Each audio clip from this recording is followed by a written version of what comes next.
That's what it is. Also, yes, I'm using my phone while driving. Fuck traffic laws. Wow. I'm probably going to incriminate myself multiple times just in this short little video. It's pretty scary. Well, I guess the first thing to mention is I'm moving back home to Newport Richey, which I'm pretty fucking pumped about. The more I see of the world, and, you know, having gone to school in New York, like, traveled, not a ton, like, I literally haven't been to Europe ever, but I feel like I've seen enough of people and of the world to kind of get a good sense of where things are really, there are a lot of go-getters and things are really being pushed hard, and where they're not. Newport Richey is obviously a place where there are not a lot of go-getters. So, I like that I'm going to be able to hopefully bring a little bit of fire back to, you know, like, where I grew up and how my parents grew up. So that's it. My parents own a interior-exterior remodeling company called Homemade. Gonna help them hopefully grow that, because I'm literally just addicted to the morphine drip that is Gary Vaynerchuk's content. So I know I don't know everything there is about social media marketing, but I have rapidly learned a stunning amount. Whether it's successful use of Facebook ads, especially Facebook video. That's something that he doesn't clarify a lot, is Facebook video is where the value under price is. Images are kind of shit. Like, unless you can just fucking unless you are a photographer and the image just makes a huge amount of sense to the context of your business, video just blows video out, or just blows fucking whatever it is, images out of the water. Not even comparable. So Facebook video, Instagram influencers, that's in another pillar, the coconut oil business. I'll get to that here in a minute. And then Snapchat geo filters, you can buy those. Some people don't know that.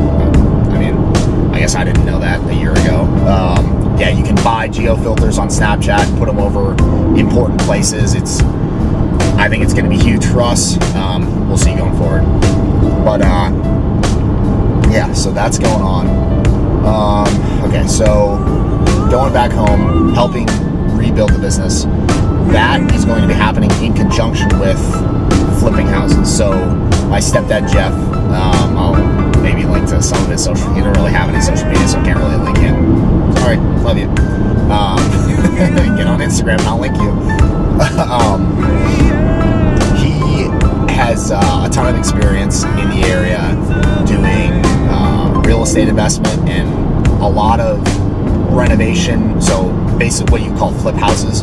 Buys a house that's usually in foreclosure, or, you know, maybe there was a fire in it and, you know, there's structural damage. It takes a lot of expertise to repair that. Luckily, oh, look at that, we own a renovation company. So that's too easy. Those two sides are, so I guess I didn't explicitly say it. We're gonna, like, he's already started revamping it up, and we're going to really push harder into the real estate development side of the house. So whether that's just flipping houses or basically remodeling foreclosures and then using them as rental properties and building up a bigger real estate portfolio, I guess you could say. And that real estate portfolio and the turnover of those houses will in turn feed the Homemade business. Eventually, the long-term plan is, once we have a little bit of cash in the bank, you know, happy days, champagne problems. Once we have basically cash that's just sitting there, instead of doing things like that we're maybe at a disadvantage in, say like investing in the stock market, we're clearly at a disadvantage. Like I like to think that I know a little bit about investing, but we're at a disadvantage when you consider who we're competing against: institutional firms, hedge fund managers. We just can't compete we can't compete with their data feeds. We can't compete with the amount of information analysis they're able to do.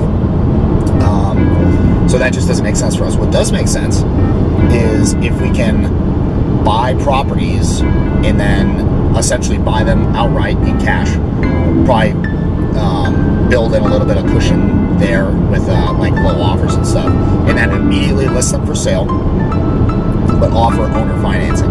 So what we then become is that we become our own bank, essentially, but it's our savings that we're producing a return on. It's kind of a cool way to think of it, I think. So we become our own bank. and we start writing mortgages. So an interesting thing that a lot of people don't know is when a bank writes you a mortgage, that your check that you send every month does not get deposited into that bank's, accounts. It doesn't go into their money market accounts. They package that mortgage into what's called a mortgage-backed security. I'll do a little ding ding ding thing here with I'll link I don't know. I'm really making this editing way harder than it has to be, but I'll maybe link something here about financial crisis. Mortgage-backed securities were a big part of the financial crisis because they were sold to investors.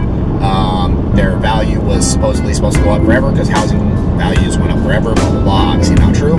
Housing crisis happens, people start defaulting, those loans become worthless or their value is severely impaired, means it goes down. And the holders of those securities, then if they have lent using those as collateral, they're fucked. So there was a whole cake layer system built on top of those securities that then when the bottom gets cut out because of mortgage-backed securities, they find out some of them are worthless, some are worth much less than they thought. Not entirely worthless, but not par value. That whole thing just crumbles. Fuck. No big deal. So yes, we're essentially okay. So your bank sells your mortgage to an institution that holds investors' money. So, that could be a hedge fund, or usually I would think pension fund, or they sell it to Fannie and Freddie. So we're going to try to do that.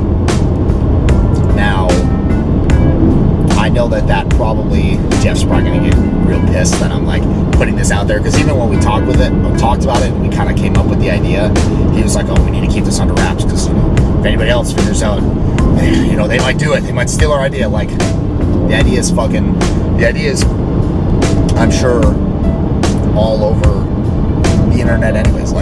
Anybody with two nickels to rub together could come up with the same idea. It takes some mental gymnastics to come up with it. I'm not attached to that idea. There you go. There it is, out there. I'll cut another I'll cut another video that says the ultimate business idea. Please steal it from me, because what he probably doesn't realize. I know he doesn't realize this, but I will explain it to him probably multiple times. That's okay. Is the amount of back-end work that it would take number one, to convince an institution to buy a mortgage, or even 10 mortgages for that matter, from a fucking individual, a small company based in Newport Richey, Florida, is going to be astronomical. The amount of footwork and connecting that I'm going to have to do. Man, I need to stop with these. Well, no, the tangents are good. I can just cut it.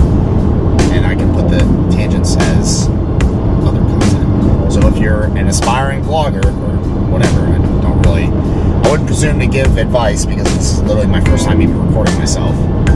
But I would say that it probably makes sense to allow yourself to go on tangents, because then you have other content that you can cut from that. Shit, I'm probably going to fucking cut this into its own little video about on tangents. Is probably what I'll title it, and I'll just cut it out of the first video. Whatever.